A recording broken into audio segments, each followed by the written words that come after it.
मंगलम भगवान विष्णु मंगलम गरुड़ध्वज मंगलम पुंडरीकाक्ष मंगलाय तनो हरे। ओम गुरुर्ब्रह्मा गुरुर्विष्णु गुरुर्देवो महेश्वरः गुरुर्साक्षात् परब्रह्म तस्मै श्री गुरुवे नमः। ध्यानमूलं गुरुर्मूर्ति पूजामूलं गुरुपदं मन्त्रमूलं गुरुर्वाक्यं मोक्षमूलं गुरुकृपः। ओम सच्चिदानन्दरूपाय विष्णुपत्यादि हृदये तापत्रय विनाशाय श्री कृष्णाय वयं नमः। ओम कृष्णाय वासुदेवाय हरे परमात्मने प्रणतः क्लेशनाशाय गोविंदाय नमो नमः। ओम वासुनां वासुदेवस्य वासुनां भुवनत्रयं सर्वभूतनिवासिनां श्री वासुदेवाय नमोस्तुते। तो आइए बड़े सौभाग्य की बात है कि हम लोग तीर्थ प्रवेश के उपलक्ष्य में आज ये भगवान श्री सत्यनारायण की कथा का आयोजन किया गया है। तो हम लोग कथा में प्रवेश करेंगे, उसके पहले मन और वाणी को पवित्र करने के लिए भगवान के नाम का आश्रय लेते हैं, फिर हम लोग कथा में प्रवेश करेंगे। तो चलिए सब लोग भगवान का पहले नाम लीजिए, फिर कथा सुने। ओम श्रीमन नारायण नारायण नारायण भगवान नारायण नारायण नारायण विष्णु नारायण नारायण नारायण गोविंद नारायण नारायण नारायण भक्ति नारायण नारायण नारायण मुक्ति नारायण नारायण नारायण हरि नारायण नारायण नारायण रामे नारायण नारायण नारायण कृष्ण नारायण नारायण नारायण सत्य नारायण नारायण नारायण। प्रथमोध्याय। एक समय की बात है, नैमी शरण तीर्थ स्थान पर 16 ऋषियों ने 88,000 ऋषियों ने श्री सूर्य भगवान से प्रश्न किया कि हे प्रभु, इस कलयुग में वेद विद्या चरित मनुष्यों को भगवान की भक्ति कैसे मिलेगी और मनुष्यों का उद्धार कैसे होगा। हे श्रेष्ठ मुनि, कोई शास्त्र बतलाइए, कोई दान बतलाइए। जो मनुष्य जीवन में एक बार भी कर ले तो भगवान श्री नारायण की कृपा उसके परिवार में हमेशा हमेशा के लिए बनी रहे। इस कलयुग में क्या व्यवस्था है मानव कल्याण के लिए। तो कहते हैं कि सभी ऋषियों ने भगवान सूर्य से प्रश्न किया। सूर्य ने कहा कि आप लोग ध्यान से सुने, हम आपको एक छोटी सी कथा सुनाते हैं। कहते हैं एक समय की बात है, नारद जी के मन में विचार आया कि आज चलो हम समस्त देवलोक में भ्रमण करते हैं। तो नारद जी सभी देवलोक में भ्रमण करते करते धरती पर आए और यहाँ आते थे देखा है जितने भी मनुष्य योनि में जन्म लिए हुए हैं, कोई भी मनुष्य धरती पर सुखी नहीं था। तो नारद जी ने सबसे पहले जहाँ पर बड़े बड़े महल बड़ी बड़ी गाड़ियां थी, तो नारद जी ने सोचा चलो पहले इन्हीं का हालचाल पूछते हैं, लगता है कि यहाँ सब कुछ सुख सुविधा है, इनके जीवन में कोई समस्या नहीं है।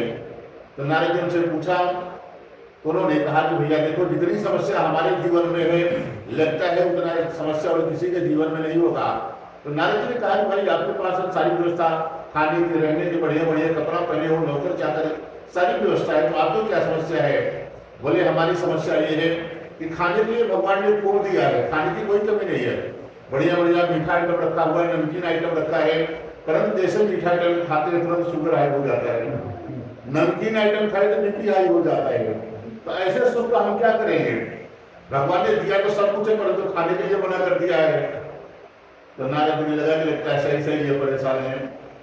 नारद जी थोड़ा और आगे बढ़े, महात्मा बैठ के भगवान का भजन कर रहे हैं। तो नारद जी ने पूछा तो भाई आपके जीवन में क्या चल रहा है, क्या समस्या है। तो महात्मा ने कहा कि देखो हमारे जीवन में कोई समस्या नहीं है, क्योंकि ना हमको पहले से करना है, ना धन बढ़ाना है, ना परिवार का पालन पोषण करना है, कि नहीं उनको कुछ पाने की इच्छा नहीं है, ना कुछ खोने का दम है। वही संसार में सुखी है। जिसको है कि आज इतना है कल और बड़ा करना है, परसों और बड़ा करना है, वही संसार में दुखी है। तो नारद जी को लगा कि संसार में कोई तन दुखी, कोई मन दुखी, कोई धन दुखी में रहा उदास, और थोड़े थोड़े सब दुखी सुखी राम कर दास। जो भगवान का हो गया है वही संसार में सुखी है। तो नारद जी ने सभी मनुष्यों को ऐसे हाल चाल जानना चाहा। तो किसी के यहाँ खाने की व्यवस्था नहीं है घर में, किसी के यहाँ इतना खाने का सामान रखा है कि घर में खाने वाले बच्चे ही नहीं है कोई। तो नाना प्रकार की समस्या नारद जी ने धरती वालों का सुना और नारद जी स्वयं दुखी हो गए कि ऐसी क्या व्यवस्था बनाया जाए जिससे कि संसार में सब लोग प्रसन्न हो जाने। उनको कोई उपाय समझ में नहीं आया। तो आज बैकुंठ लोग जाते हैं, भगवान का नाम लेते हुए श्री धाम बैकुंठ पहुंचते हैं। वहां जाकर के देखा इसीलिए ही नारायण विराजमान है, जिनके हाथ में शंख चक्र गदा और पद्म है और भगवान बरमाला पहने हुए विराजमान है। ऐसे भगवान को देख करके नारद जी ने दोनों हाथ जोड़ करके भगवान को सबसे पहले प्रणाम किया और कहा कि हे भगवान, आप अत्यंत शक्ति से संपन्न हैं, मन और वाणी में आपको कोई नहीं पा सकता। हे प्रभु, ना आपका आदि है ना अंत है, जिसके कारण प्रभु आप सभी भक्तों के दुखों को दूर करने वाले हो, ऐसे भगवान को हमारा नमस्कार हो। नारद जी से इस प्रकार की स्थिति सुनकर के भगवान श्री नारायण ने कहा कि हे नारद जी, आपके मन में क्या है और आज आपका किस काम के लिए हमारे पास आगमन हुआ है, आप निसंकोच कहिए। तब नारद जी ने कहा कि हे प्रभु, जो भी मनुष्य अनेक योनियों में जन्म लिए हुए हैं, सभी अपने अपने कर्मों से दुखी हो रहे हैं। हे नाथ, हे नारायण, यदि आप हमारे ऊपर थोड़ी भी करुणा रखते हैं तो आप ये बतलाइए कि संसार में जो भी मनुष्य हैं उनके जीवन में सुख कैसे आए, क्योंकि कोई न कोई समस्या सबके जीवन में है। संसार में ऐसा कोई मनुष्य हमको नहीं मिला जो बता दे कि हमारे जीवन में कोई परेशानी नहीं है, चाहे धन वाला हो चाहे निर्धन हो, सबके जीवन में समस्या है। खाली एक ही आदमी मिला जो सब कुछ त्याग करके बाबा बन गया है, वही खाली आपका जो भजन करता है वही सुखी मिला, बाकी सबने हमको कोई ना कोई परेशानी बताई। तो प्रभु ऐसा कोई उपाय बताइए जिससे जो गृहस्थ आश्रम में रहते हैं उनके ऊपर भी प्रभु आपकी कृपा बन जाए, वो भी मनुष्य सब सुखी हो जाए। तब भगवान ने कहा कि नारद जी, आज आपने मनुष्यों के लिए बड़ी अच्छी बात पूछी है। जिस काम को करने से मनुष्य मोह माया से छूट जाता है वो मैं कहता हूँ उसको ध्यान से सुने। कहते हैं कि हम आपको एक ऐसा व्रत बताते हैं जो आप ध्यान से सुनिएगा। जिसे भगवान ने बताना चाहा, नारद जी ने कहा प्रभु यहाँ पर मत बताइए, क्योंकि बैकुंठ में आप बताओगे और हमको सुनाओगे, कहने बताने वाले आप और सुनने वाले हम अकेले हैं। और संसार की इतनी बड़ी जनसंख्या है कि एक आदमी को कहाँ जाकर के सुनाएंगे, बताएंगे। तो भगवान ने ये उपाय बताया है, आप कर लो, आप सुखी हो जाएंगे। तो एक काम करो प्रभु, धरती पर पता लगाते हैं जहाँ पर ज्यादा से ज्यादा लोग रहते हो, जो पवित्र स्थान हो, प्रभु वहां चल के बताइए। क्योंकि पहले इंटरनेट का खोज नहीं हुआ था, पहले जमाने में जब ये कथा का निर्माण हुआ, इंटरनेट का खोज कभी आया। उस जमाने में वही व्यवस्था थी कि जहाँ ज्यादा से ज्यादा लोग रहते हो सबको बुलाया गया और बैठ के भगवान की कथा को सुने। तो सुदर्शन जी ने कहा प्रभु आप लोग कहीं मत जाइए, हमको खाली आदेश दे दो, हमारी गति बड़ी तेज है, हम धरती पर भ्रमण करते हैं, जो बढ़िया स्थान होगा जाकर के हम सूचित करते हैं, फिर आप लोग यहाँ से प्रस्थान करिए। सुदर्शन जी आए हैं, पूरी धरती पर भ्रमण करते करते नैमिषारण पहुंचते हैं। नैमिषारण का नाम सुना होगा, ये लखनऊ के पास में एक सीतापुर जिला है, वही की ये कथा है। तो वहां पर जब सुदर्शन जी पहुंचे तो देखा एक बड़ा दिव्य आश्रम है और वो आश्रम शंकादिक ऋषियों का है। भगवान विष्णु का पहला अवतार है शंकादिक ऋषियों का। छोटे छोटे बालक बनकर के आए थे, चार रूप में। भगवान जब भी आते हैं चार रूप लेकर के आते हैं, चार हाथ लेकर के आते हैं। राम जी भी आए थे, चार भाई बनकर के आए थे और भगवान का पहला अवतार शंकादिक ऋषियों का है। सनत नंदन, सनातन, सनत कुमार और ये सब चार भाई हैं, सनत नंदन, सनातन और सनत कुमार। ये चारों भाई नैमिषारण्य में रहते थे। तो जो भी उनके आश्रम में जाता था, जहाँ भगवान स्वयं रहते हो, ना खाने की कमी होती थी ना कुछ पहनने के, तो भगवान को छोड़कर के कोई जाता ही नहीं था। इतनी बड़ी जनसंख्या हो गई कि 88,000 लोगों का परिवार हो गया। तब तो सुदर्शन जी को लगा कि भगवान यहाँ आकर के जो उपाय बताने जा रहे हैं मनुष्यों के कल्याण के लिए बता देते हैं तो एक साथ 88,000 महात्मा सुन लेंगे। इसका प्रचार प्रसार पूरे विश्व में बहुत जल्दी हो जाएगा। जहाँ पर भी वो उपाय एक बार मनुष्य कर लेगा अपने घर पर, हमेशा हमेशा के लिए उसका परिवार सुखी हो जाएगा। तब तो जागृत की सुदर्शन जी भगवान को सूचना दिया, प्रभु धरती पर एक ऐसा दिव्य स्थान है जहाँ पर 88,000 महात्मा रहते हैं, वहाँ पर हमेशा पूजा पाठ, भगवान की कथा, हवन आज होता है। क्या वहाँ का वातावरण भी बड़ा शुद्ध है और वहाँ पर बड़ी शांति है। प्रभु आप चलिए और वहीं पर बताइए। तब सुदर्शन जी ने भगवान से प्रार्थना किया, नारद जी ने भी हाथ जोड़ा, प्रभु आप वहीं चल करके हमको बताइए। तो भगवान आज धरती पर आए हैं। जैसे धरती पर आए तो 88,000 महात्मा थे, सब लोग खड़े हो गए।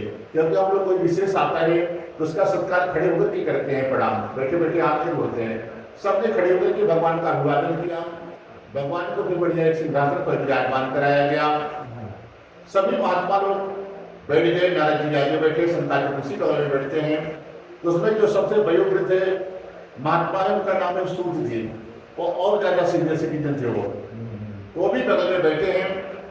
सब लोगों ने हाथ जोड़ करके भगवान से कहा कि हे प्रभु, आप धरती के मनुष्यों के लिए ऐसा छोटा सा उपाय बता दीजिए आपके लिए जो सबसे बढ़िया हो, जिससे आप जल्दी प्रसन्न हो जाए और अवश्य के ऊपर आपकी कृपा बन जाए, और जो हर मनुष्य कर सके। प्रभु आप वही उपाय बताइएगा, गरीब आदमी भी कर सके, मीडियम परिवार और बड़े लोग भी कर सके। तो भगवान ने कहा कि सत्यनारायण के लिए ऐसा व्रत है जो मनुष्य जीवन में एक बार भी कर लेगा और उस व्रत को करते हुए भगवान का हमारा पूजन कर लेगा, तो उसके परिवार पर हमेशा हमेशा के लिए हमारी कृपा पूर्ण हो जाएगी। थोड़ा सा वाला है ना, थोड़ा हम लोग मोबाइल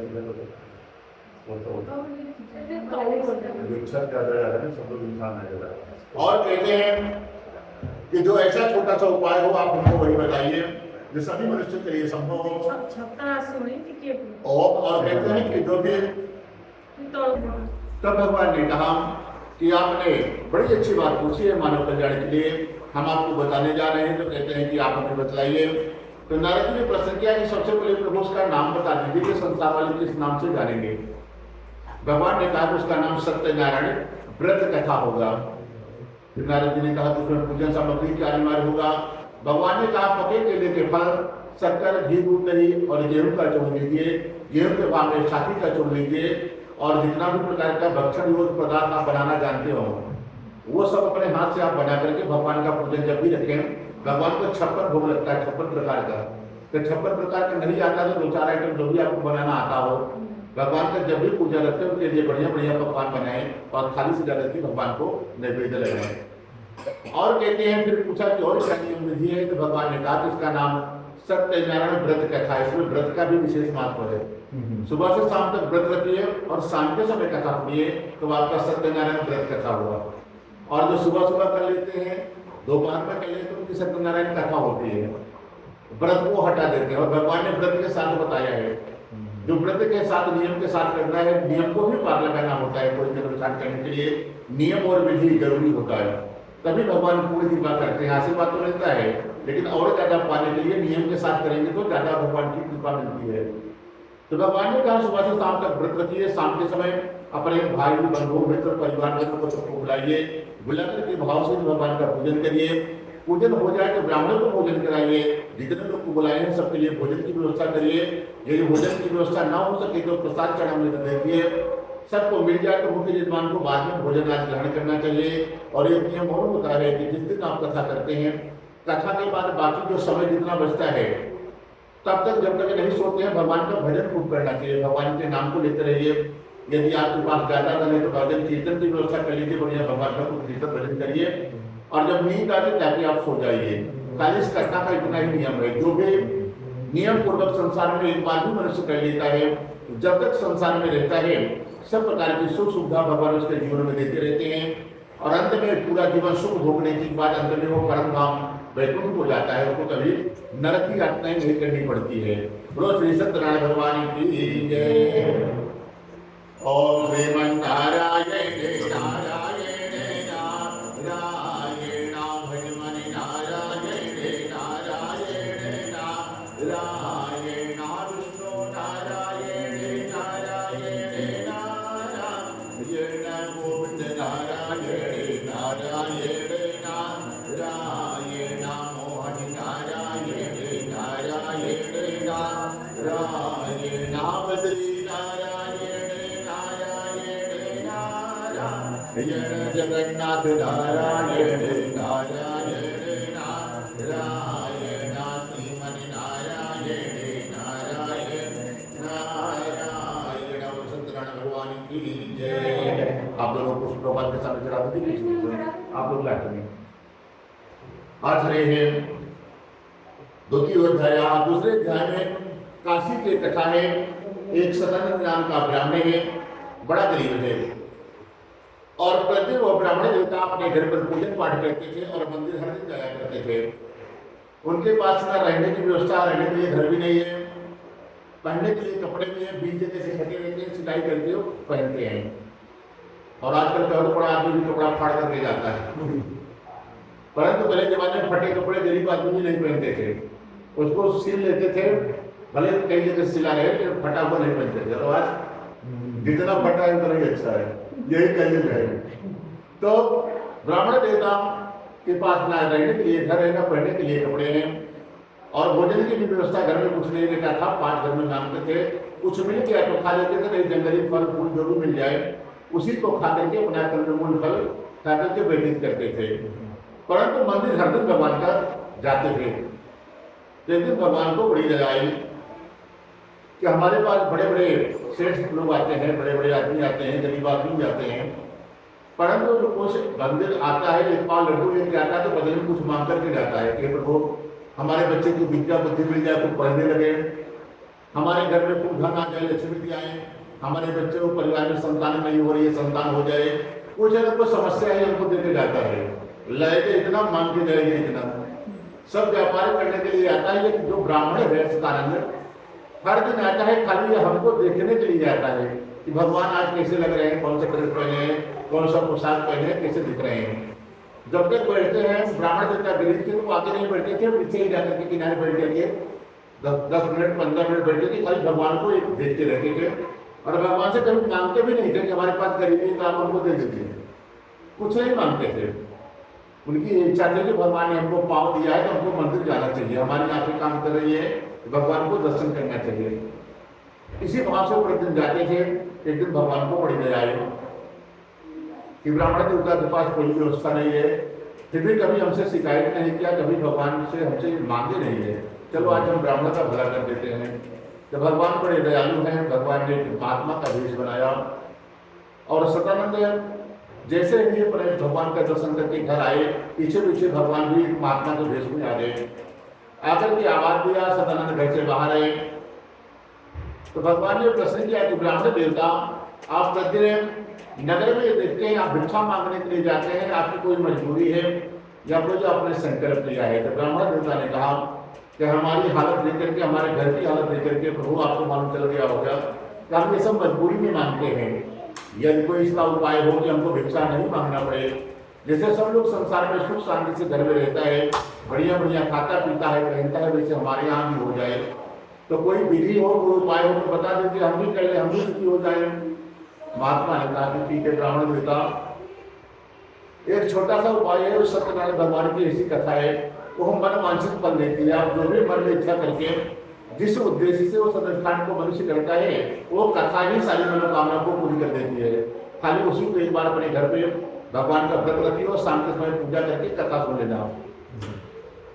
तो पूछा कि क्या नियम है, क्या विधि है। भगवान ने उनको पूरा नियम विधि वही बताया कि आप भी शाम तक व्रत रखिए, शाम के समय कथा सुनिए, पूजन करिए, फिर ब्राह्मणों को भोजन करा देना, जितने लोगों को बुलाएंगे सबको भोजन प्रसाद करा देना, फिर बाद में खुद खाना। और एक नियम और होगा, जब तक आपको नींद नहीं आए भगवान के नाम को लेते रहना है, भगवान के नाम को नहीं छोड़ना है। भगवान का कोई भी नाम आपको भी पसंद हो, राम राम हरे कृष्णा, जो भी आपको भगवान का नाम पसंद हो उसको नियम पूर्वक खूब भगवान का भजन करिए। जब नींद आए तो जाकर सो जाना। और इसमें दिन का भी कोई बंधन नहीं है कि आप अमावस्या है पूर्णिमा को करिए, एकादशी को करिए, अमावस्या को करिए, जब भी आपके पास समय हो 7 दिन में, दिन का भी कोई बंधन नहीं है। और आप जिस दिन भी कर लोगे अगले दिन से आप भिखारी से दाता बन जाओगे, भीख मांगने का काम उसी दिन से खत्म हो जाएगा। महात्मा ने बताया, ब्राह्मण देवता बड़े प्रसन्न हुए और महात्मा के सामने संकल्प किया कि इसको हम कल ही करेंगे। और भगवान घर से बाहर आए और अंदर झाड़ होकर बैठे चले गए। शाम का समय हुआ, ब्राह्मण देवता जब विश्राम करने के लिए अपने घर पर जाते हैं तो उनको नींद नहीं आ रही। उन्होंने सोचा हमने तो महात्मा को वचन दे दिया कि कल भगवान का पूजन करेंगे, परंतु हम करेंगे कैसे, हमारे पास खुद खाने की व्यवस्था नहीं है, उसमें फल फूल प्रसाद कहाँ से लाएंगे, पूजन सामग्री कहाँ से आएगी, उसमें तो पैसा लगता है। भगवान का कोई भी अनुष्ठान करने के लिए उसमें पैसे की जरूरत पड़ती है, वो तो हमारे पास कुछ ही नहीं है। भंडारे के लिए भी अनाज होना चाहिए, वो भी नहीं है व्यवस्था। अब तो शाम के समय ब्राह्मण देवता रोने लगे और भगवान से प्रार्थना किया कि हे भगवान, हम आपकी पूजा नहीं कर सकते हैं, कोई बात नहीं, परंतु आप तो समर्थवान हैं, आप चाहे तो हमारे यहाँ से अपनी पूजा करा सकते हैं, आप सब समर्थवान हैं। तो यही हमारी इच्छा है प्रभु, कल आप हमारे हाथ से अपनी पूजा हमारे घर पे करवा लीजिए। इसी कामना से पूरी रात भर भगवान से प्रार्थना करता रहा, भगवान से विनती करता रहा।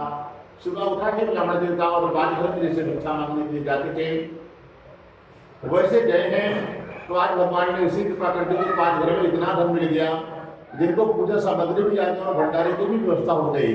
तब तो ब्राह्मण देवता रोने लगा कि हे भगवान, इसी नगर में हम हर दिन मांगने के लिए आते थे, कभी आकर भर पेट भोजन नहीं किया पूरा परिवार, और आज आपने इतनी कृपा कर दी कि हमारी कथा भी हो जाएगी और भंडारा भी हो जाएगा। और भगवान के पूजन की सारी व्यवस्था बनाई, सुबह से शाम तक व्रत रखा, शाम के समय बढ़िया बढ़िया पकवान बना करके रखा, पड़ोसियों को बुलाया, रिश्तेदारों को बुलाया और भगवान का पूजन कर रहा है। पूजन के बाद जब कथा समाप्त हो गई तो ब्राह्मण देवता ने देखा जो भी कथा में सुनने के लिए आया कोई खाली हाथ नहीं आया है। यदि आप गांव से जुड़े होंगे कभी तो देखे होंगे, जब कोई अनाज लेके आ जाता है, कोई फल लेके आ जाता है, कोई कुछ भी, भगवान की पूजा में कोई खाली हाथ नहीं जाता है। सबने कुछ न कुछ चढ़ाना चालू कर दिया। ब्राह्मण देवता फिर दुखी हो गए कि लगता है पूजा सुनने के बाद जो भगवान को दिया जाता है और ये सब जो है तो मांग करके लाए, हमारे तो कुछ है ही नहीं है इसमें, हम क्या भगवान को दें, और इसमें अपना पर्सनल दिया जाता है, किसी से मांग के नहीं दिया जाता है। तो विचार किया कि भगवान ने इस संसार में भेजा है तो कुछ ना कुछ भगवान सबको देकर के भेजते हैं, किसी को खाली हाथ नहीं लेते हैं। तो विचार किया कि हमको क्या दिए होंगे, तो उसको समझ में आया कि हमारे ऊपर भगवान ने गरीबी दी है, भरपूर परेशानी गरीबी हमारे जीवन में खूब भर दिया है, इसीलिए भगवान को हम वही देंगे जो भगवान ने हमको दिया है। भगवान से ये कहा कि हे प्रभु, हमारे पास गरीबी के अलावा कुछ आपको देने के लिए है नहीं, हमारे जीवन में परेशानी गरीबी है वही हम आपको दे रहे हैं।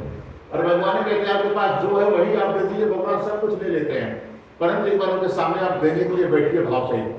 भगवान ने उस ब्राह्मण के समस्त गरीबी परेशानी सब ले लिया।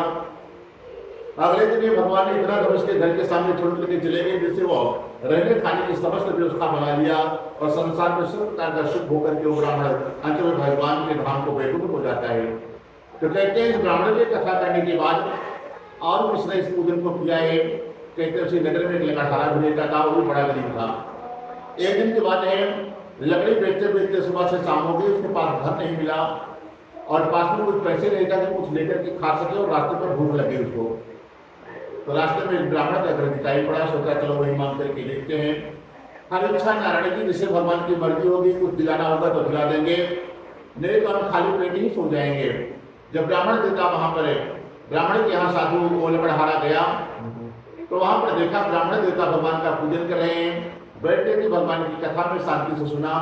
जब कथा हो गई तो भगवान को प्रणाम किया और फिर ब्राह्मण देवता को प्रणाम किया और पूछा कि आप ये क्या कर रहे हैं और इसको करने से होता क्या है जो आप ये पूजा कर रहे हैं। तो ब्राह्मण ने कहा बोले इस नगर का सबसे गरीब आदमी हम ही थे, हमारे पास कोई व्यवस्था घर में नहीं हुआ करती थी, भरपेट हम लोग कभी भोजन नहीं किए हैं। एक बार कोई महात्मा आए थे, इस कथा की महिमा को हमको बताया और हमने पहली बार में इस कथा को नियम पूर्वक कर लिया और पहली बार में भगवान ने हमको इतना धन दे दिया जिससे हमारा परिवार पूरा सुखी हो गया। और तब से हम महीने में एक बार भगवान का पूजन कर लेते हैं और हमारा धन संपत्ति बढ़ता ही जा रहा है। जब ये बात सुना तो लकड़हारा पूरा विधि पर पूछ करके वो भी अपने घर गया और उसने भी संकल्प लिया कि हम भी अपने घर पर भगवान का पूजन कल करेंगे। और ऐसे संकल्प लेकर के अगले दिन जिस नगर में धर्मवान लोग रहते हैं, ऐसे नगर में लकड़ी बेचने के लिए गया है और आज 1 घंटे में उसकी भी सारी लकड़ियाँ बिक गई हैं और प्रतिदिन से 4 गुना ज़्यादा धन मिला। तब तो वो भी भगवान को बारम्बार प्रणाम करता है कि लगता है आज हमारे दुख को प्रभु आज भी दूर करने वाले हैं, क्योंकि हम इसीलिए गाँव में लकड़ी बेचने के लिए आते थे। कभी तक पूरा लेके आते थे, एक बंडल भी नहीं बिकता था और सुबह से शाम हो जाता था, आज 1 घंटे में सारी बिक गई और 1 रुपये मांग रहे थे लोग 4 रुपये दे रहा है।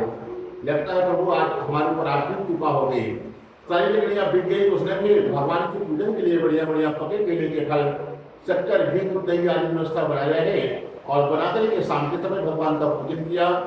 पूजन करने के बाद भगवान से वो भी प्रार्थना किया कि प्रभु हमारे जीवन में खाली गरीबी परेशानी के अलावा कुछ नहीं है, जैसे आपने ब्राह्मण के ऊपर कृपा की है वैसे हमारे ऊपर भी कृपा करिए। भगवान ने इस आज लकड़हारे की भी समस्त परेशानी को ग्रहण कर लिया, उसको भी धन पुत्र से संपन्न कर दिया और वो भी सब प्रकार का सुख होकर के अंत में परम धाम हो जाता है। सत्यनारायण भगवान की जय। ओम श्रीमन्नारायण नारायण नारायण भगवान नारायण नारायण नारायण विष्णु नारायण नारायण नारायण श्री नारायण नारायण नारायण द्वारिका नारायण नारायण नारायण जगन्नाथ नारायण नारायण नारायण हरिमन नारायण नारायण नारायण हरे नारायण नारायण नारायण सत्यनारायण भगवान की जय। आज से तीसरे अध्याय में एक राजा की कथा है। उल्का नाम का राजा है, राजा बड़ा ही धर्मात्मा है। उसकी पत्नी कमल के समान मुख वाली सती और सावित्री है। राजा का नियम था कि प्रतिदिन अपने घर पर पूजन पाठ करता, उसके बाद मंदिर जाया करता है।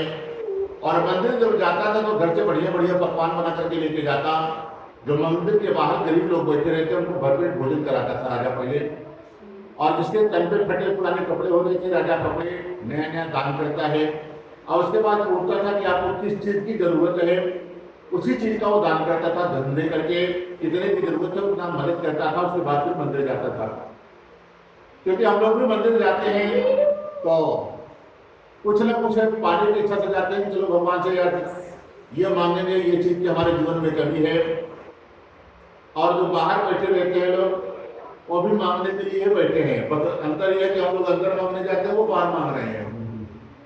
तो राजा गया, पहले उनको भरपेट भोजन कराया, सबको दान में निकला, उसके बाद फिर अंदर गया। और वो कौन है जो बैठे रहते हैं, वो भी दरिद्र नारायण है। वो भी भगवान आपकी परीक्षा लेने के लिए बैठे हैं। कोई और नहीं है, जीव रूप में भगवान सबके अंदर बैठे हैं। भगवान ये बनकर के आपको परीक्षा लेने के लिए बैठे रहते हैं बाहर, कि आप उनको देख करके प्रसन्न करके जाते हैं कि आप सीधे मांगने पहुंच जाते हैं। भगवान के पहले सेवकों को आप प्रसन्न करिए तो भगवान आपकी भी सुनेंगे। तो राजा सबको खूब दान को निकला, उसके बाद मंदिर गया, भगवान का पूजन पाठ किया। और बड़ा उदास था राजा रानी। पुजारी की नजर पड़ी कि ये तो राजा है, इसके पास बहुत पैसे है, धन है, सारी व्यवस्था इसके पास संपन्न है, फिर भी इतना उदास क्यों रहता है। हर दिन आता है उदास रहता है, आज कुछ ज्यादा ही उदास है राजन। तो पहले पुजारी लोग डरते थे बड़े आदमी से बात करने में, परंतु हिम्मत करके राजा से पूछा कि राजन आप इतने उदास क्यों रहते हैं और आप उदास क्यों हैं आज, उसका कारण हमको बताइए। तो राजा ने कहा भगवान ने हमें सब कुछ दिया है, धन की कोई कमी नहीं है, धन को आपने दिया है, परंतु घर पर संतान एक भी नहीं है। और ऐसे धन को हम लोग क्या करेंगे लेकर के, जो कोई यूज करने वाला घर में है ही नहीं है। धन है, कोई धन को यूज करने वाला भी संतान को तो चाहिए हमारे पास। इसी बात के लिए ना कभी राजा को हंसी आती थी, ना रानी को, हमेशा उदास रहते थे। तो राजा ने कहा यदि कोई इसका उपाय हो तो आप लोग हमको बताएं। तो पुजारी ने कहा कि राजन आप चिंता न करें, हम आपको एक बहुत छोटा सा उपाय बता देते हैं, खाली उसी को कर लेना। और इसमें दिन का भी कोई बंधन नहीं है कि आप इसी दिन करिए, जब भी आपको समय मिले उसी दिन कर लेना। और भरोसा देते हैं 365 दिन से 366 दिन नहीं होता है, जिनके आप संतान होती है, नियम पूर्वक इस कथा को कर ले उसके बाद संतान हो जाती है। उन्होंने कहा कि क्या करना पड़ेगा, क्या नियम है, क्या विधि है। तो उन्होंने कहा सुबह से शाम तक व्रत किए और शाम के समय अपने भाई बंधु मित्रों को बुलाइए और बुला करके भगवान की कथा का आयोजन करिए, कथा हो जाए। तो ब्राह्मण को भोजन करा देना, जितने लोग बुलाए उनको भोजन करा देना राजन। फिर बाद में आप लोग भोजन करना। और संतान पाने के लिए इसका एक नियम है, इस कथा कोई पवित्र नदी के किनारे किया जाता है, कोई नदी का संगम हो, तो वहां करने से साल भर के अंदर ही संतान हो जाती है उसके परिवार में। पूरा उपाय पूछते थे, राजा को घर आया और फिर अपने मंत्रियों को बुलाया और कहा कि कल हम लोग हमारे नगर में भद्रशिला नामक नदी है, वहां पर भगवान का पूजन करेंगे।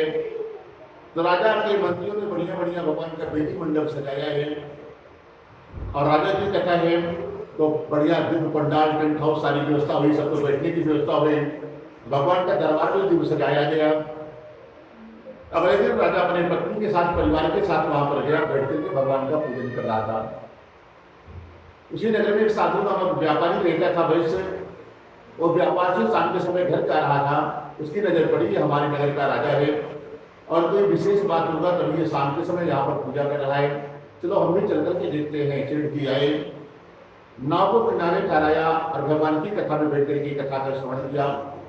जब कथा संपूर्ण हुई तो भगवान को आकर के प्रणाम किया, राजा को आकर के प्रणाम किया और पूछता है कि आप कौन सी पूजा कर रहे हैं और आप किस उद्देश्य से कर रहे हैं। तो राजा ने कहा कि हमारे पास कोई संतान नहीं है एक संतान पाने की इच्छा से हम लोग यहाँ पर भगवान का पूजन कर रहे हैं। तब सेठ जी ने कहा भैया देखो समस्या सेम हमको भी है, हमारे पास सोने चांदी का कारोबार है, धन खूब भरा है, परंतु घर में संतान एक भी नहीं है। राजन आप हमको भी बता दें कैसे करना पड़ता है, क्या नियम क्या विधि है, हम भी कर लें ताकि हमारा भी वंश आगे चल पड़े। राजा से पूरा उपाय पूछे के साधु बनिया अपने कर लिया। अपनी पत्नी को बताया कि हे देवी एक ऐसी कथा सुन करके आई है कि जो पूजा करने मात्र से ही साल भर के अंदर ही उसके परिवार को संतान हो जाती है उसके घर में। सेठानी जी ने कहा कि सेठ जी हमको आप पूजा कर ही कराइए। सेठ जी ने कहा कि देखो देवी भगवान तो भाव देखते हैं, उनको पूजा करने की कोई जरूरत नहीं है, बगल में मंदिर है चलो हम लोग चलते हैं। क्योंकि सेठ जी धन नहीं खर्चा करते थे, बिना धन खर्चा किए वो धर्म काम बोलिए करेंगे, परंतु जब खुद खर्चा करने की बारी है तो कोई बहाना बता देते थे।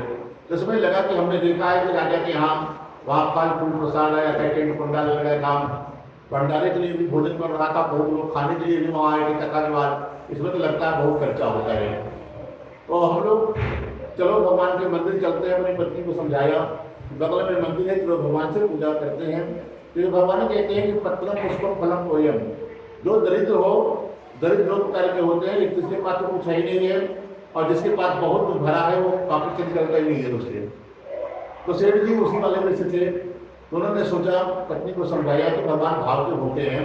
भगवान कहते हैं जो दरिद्र हो एक पेड़ का पत्ता भी कोई जंगली तोड़ करके हमारे मंदिर में चढ़ा दे तब भी काम कर देते हैं।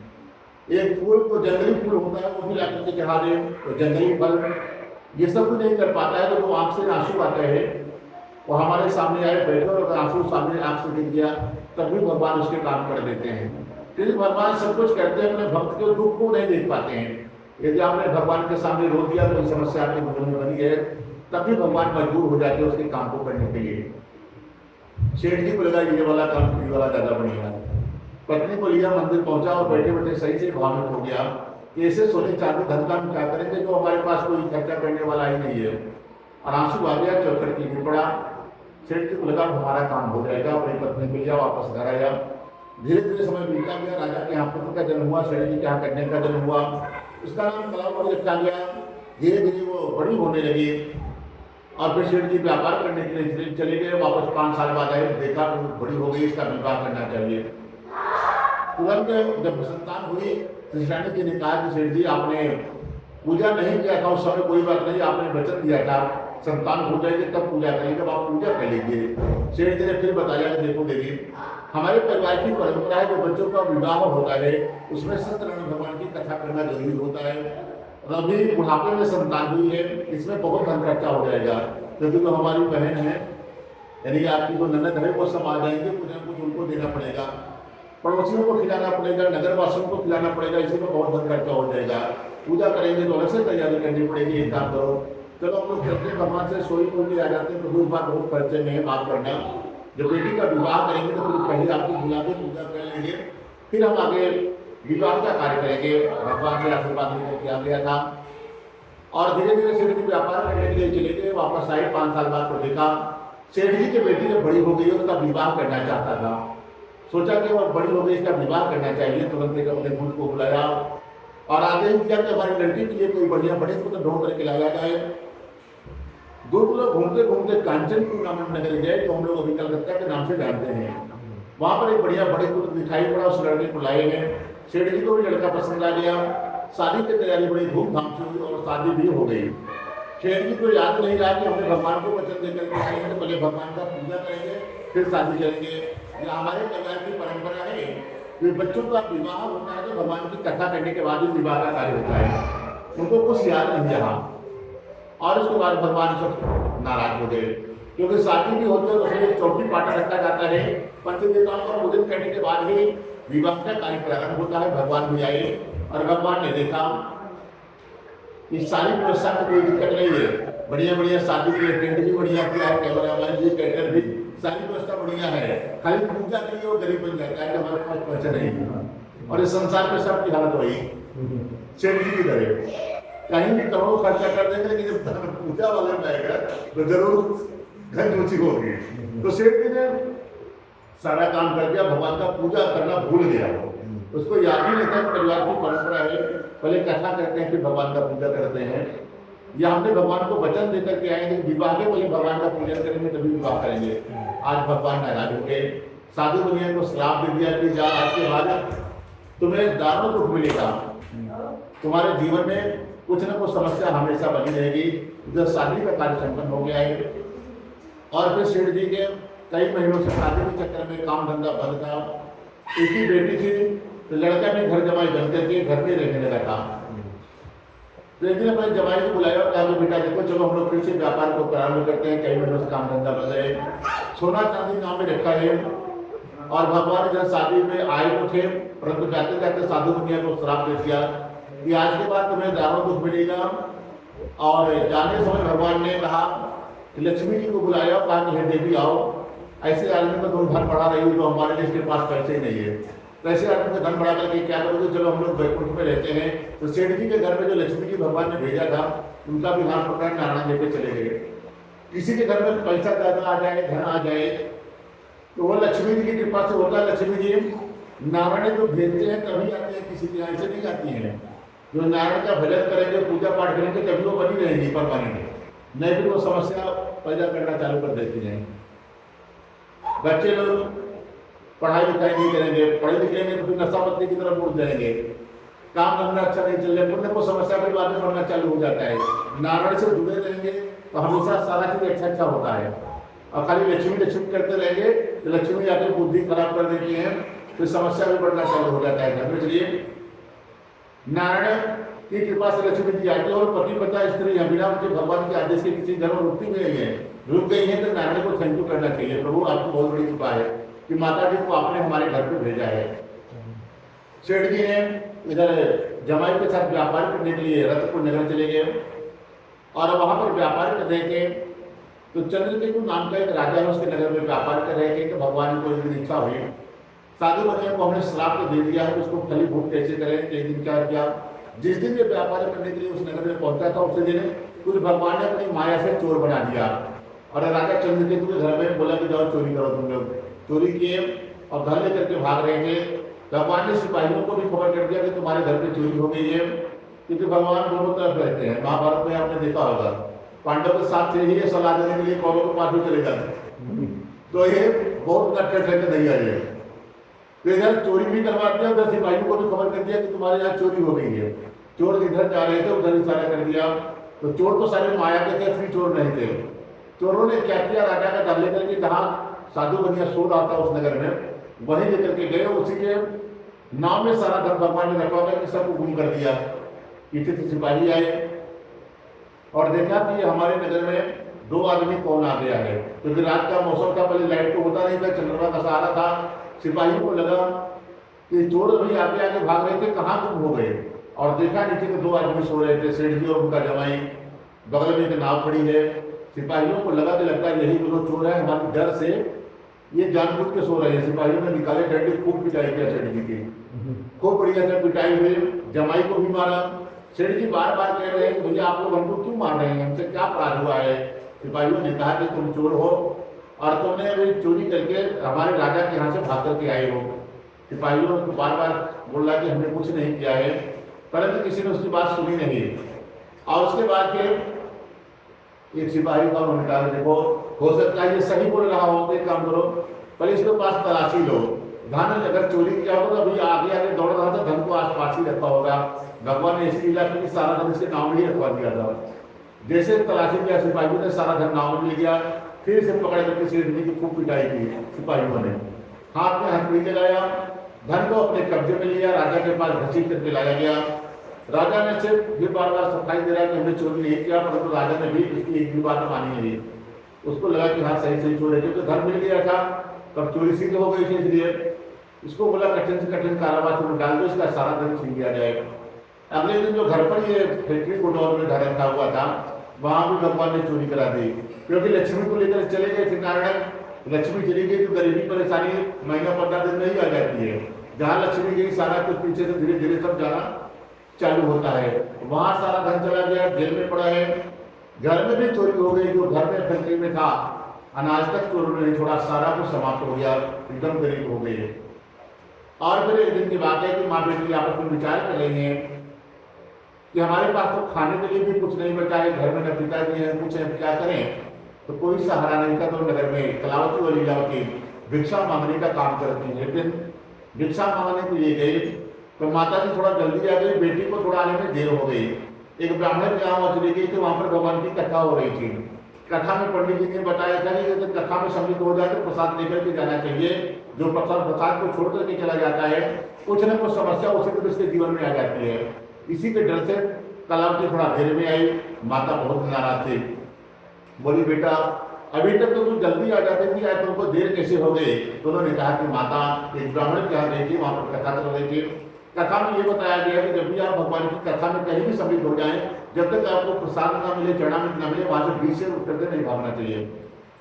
इसीलिए अब देर में आए हैं। उनकी माँ को याद आएगा कि हाँ बेटा तुम्हारे पिताजी ने तुम्हारे पैदा होने के पहले से ही भगवान के पूजन का संकल्प लिया था, उन लोगों ने पूजन नहीं किया।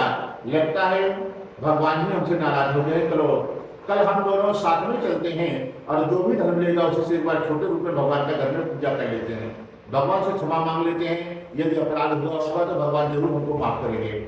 अगले दिन माँ बेटी गई, नगर में भिक्षा मांगा, बहुत सारा धन मिला, जिसे भगवान के पूजन के लिए बढ़िया बढ़िया पके केले के फल शक्कर घी दूध दही आदि व्यवस्था बनाई है।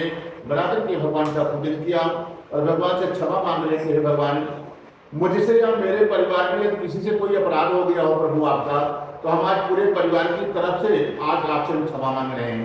कलावती लीलावती ने भगवान से क्षमा मांगी, पूजन संपूर्ण हुआ। फिर भगवान को विसर्जन किया जाता है कि जो जहाँ से देवता हैं सब लोग जाएं। सभी देवता चले गए, भगवान नारायण नहीं गए। आज जहाँ साधु बनिया जेल में बंद हुआ है।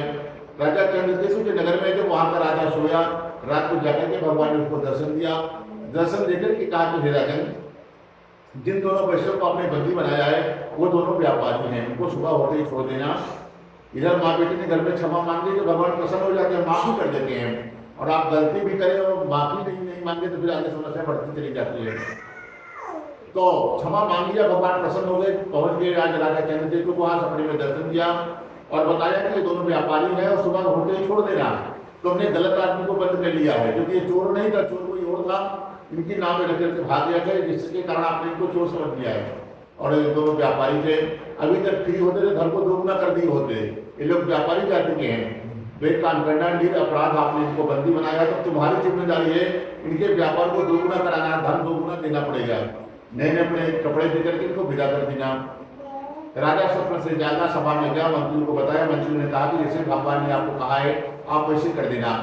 जेल से छुड़ाया गया, सभा में लाया गया, नए नए कपड़े दिए गए, धन दोगुना दिया गया और धन दोगुना दिया।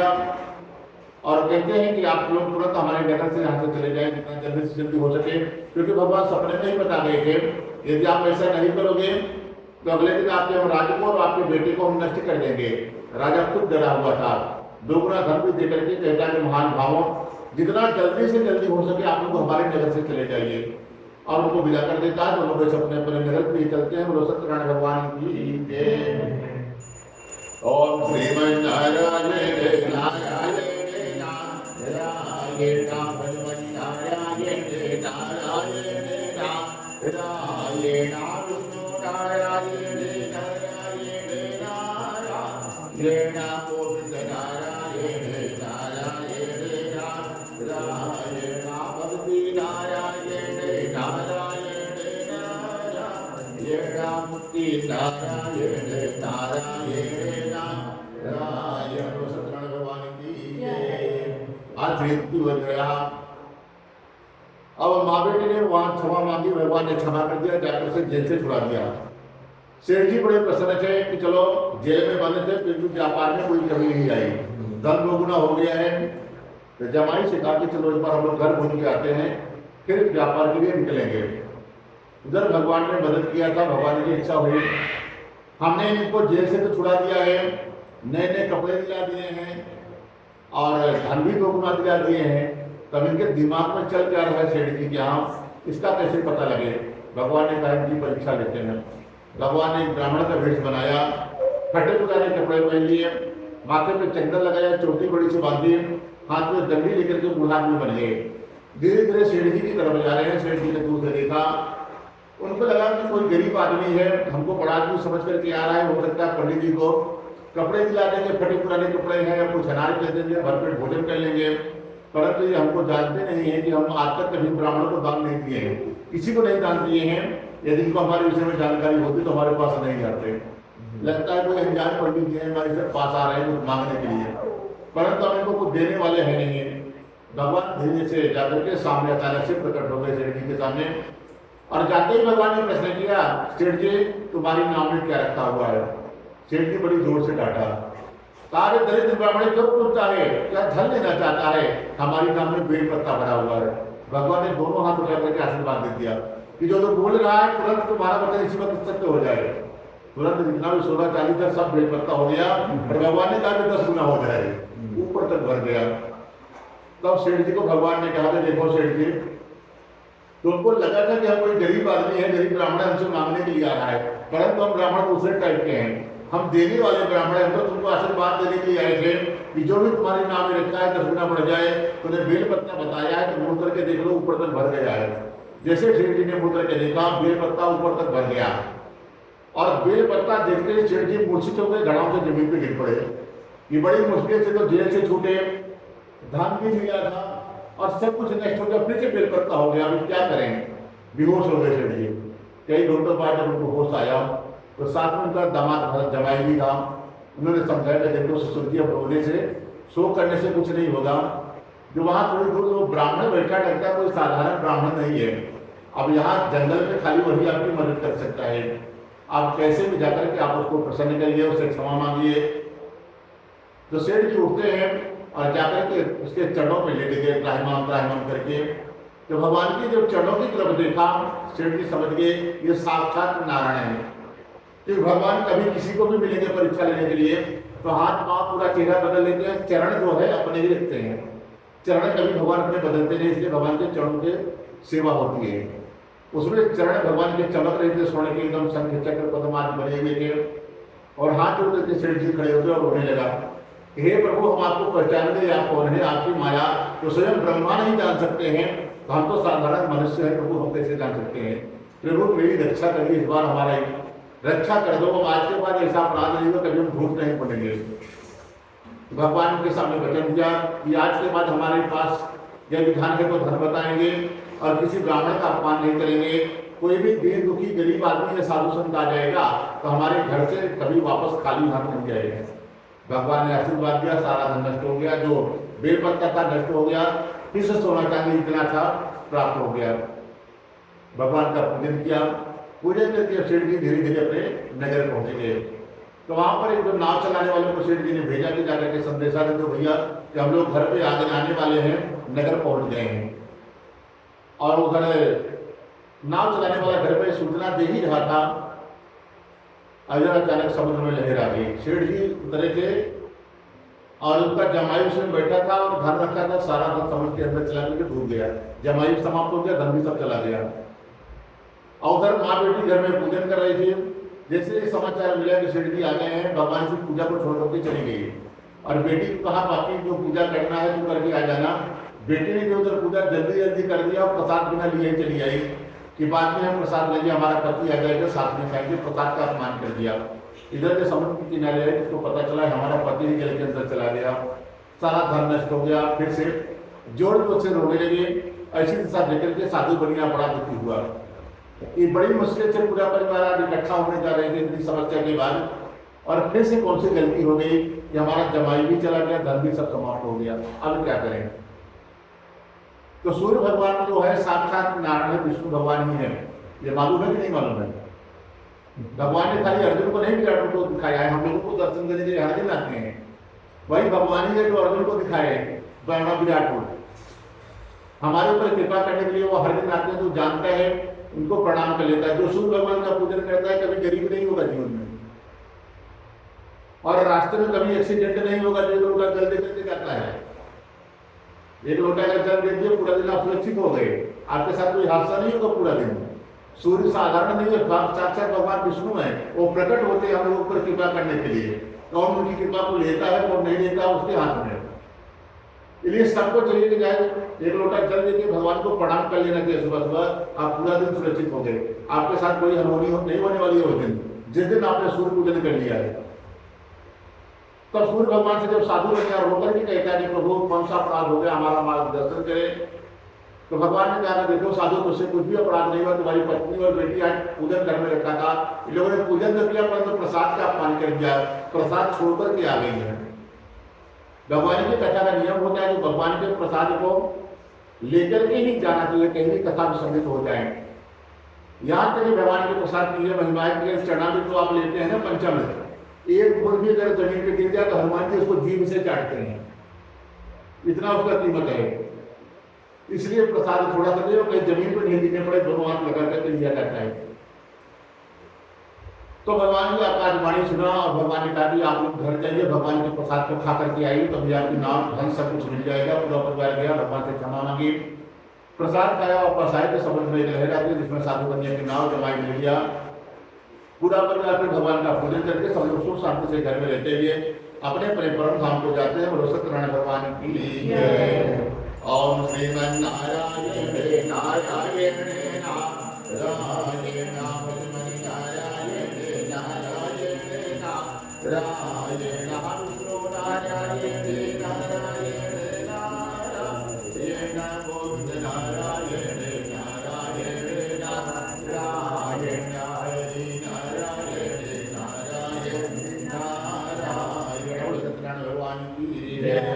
आज पंचमोध्याय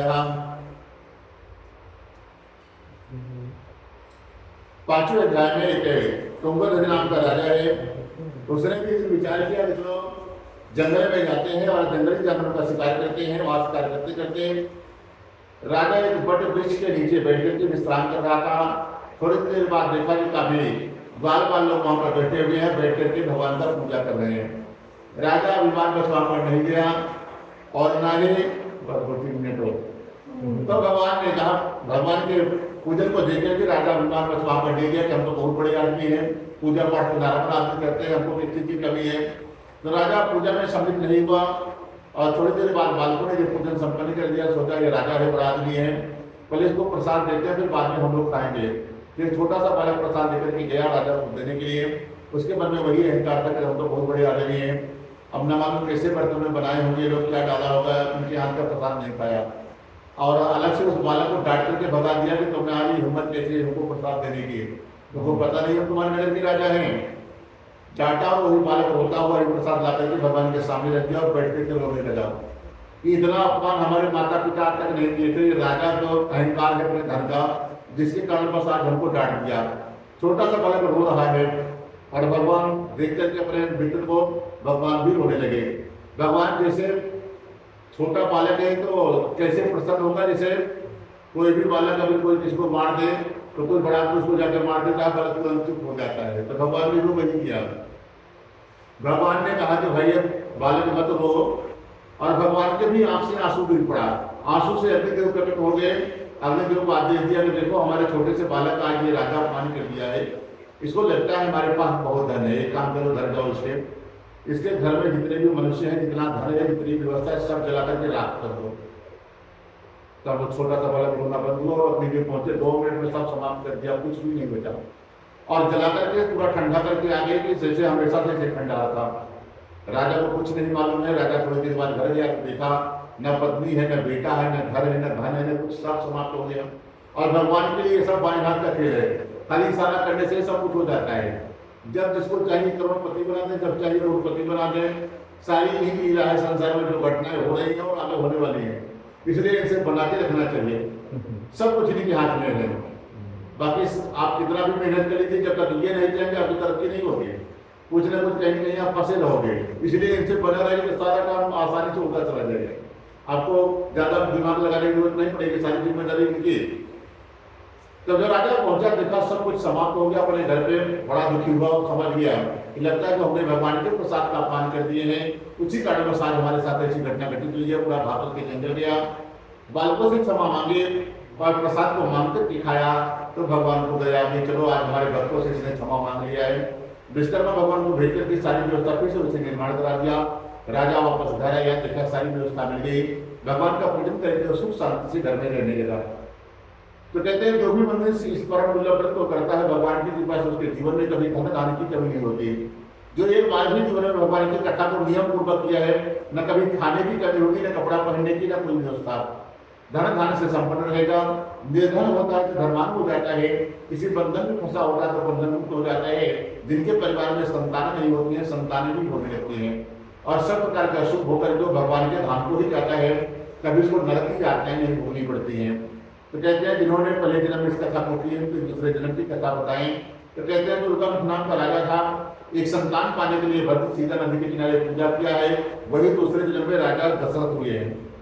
रंगनाथ भगवान का पूजन करके चार चार पुत्रों का सुख देने के लिए भगवान स्वयं गए हैं, और वो भी परम धाम को जाता है रंगनाथ भगवान का पूजन करके। तो कहते हैं जो काशी का ब्राह्मण था वो कौन बना है, कहते हैं दूसरे जन्म में सुदामा जी बने हैं, और वो भी परम गरीब दूसरे जन्म में भी है, और भगवान की परम भक्ति करके भगवान के मित्र बन करके और राजा जैसे भगवान कृष्ण की जैसी व्यवस्था पा करके सब सुख भोगने के बाद भगवान ने सुदामा जी को सब परिवार अपने लोग को बुलाया। तो कहते हैं कथा में जो लकड़हारा था वो कौन बना है, कहते वही विशाल राज बने हैं, राम के चरणों को धुल करके, चरणों तक पूरे घर वालों को भगवान के चरणों को धुला करके पिला करके सबको बैकुंठ लेकर के चले गए थे। तो कहते हैं जो प्रसाद का अपमान कर दिया है वो कौन बना था जो, तो कहते हैं वही शंभु स्वयंभू मनु होते हैं। बहुत से भक्तों को भगवान की भक्ति में लगा करके परम धाम को जाते हैं। कहते हैं वो सब ठीक है, साधु को नहीं आता क्या होगा दूसरे जन्म में। तो कहते हैं जब से भगवान का दर्शन कर लिया था उसी दिन से वो कंजूसी छोड़ दिया था। कोई ब्राह्मण और साधु गलती से आ जाए तो भोजन कराता था और दक्षिणा कपड़े दे करके ही प्रणाम करता था, कभी खाली हाथ उसके सामने से कोई जाता नहीं था। तो वही इतना पूजा पाठ दान कर लिया था, अगले जन्म में राजा बना। आपको गरीब बनना और राजा बनना आपके हाथ में, कि आपको बड़ा आदमी बनना है या गरीब बनना है। गरीब बनने के एक लक्षण है किसी ने चोरी कर लीजिए, अगले जन्म में आप दरिद्र रहोगे, सर तक नसीब नहीं होता है।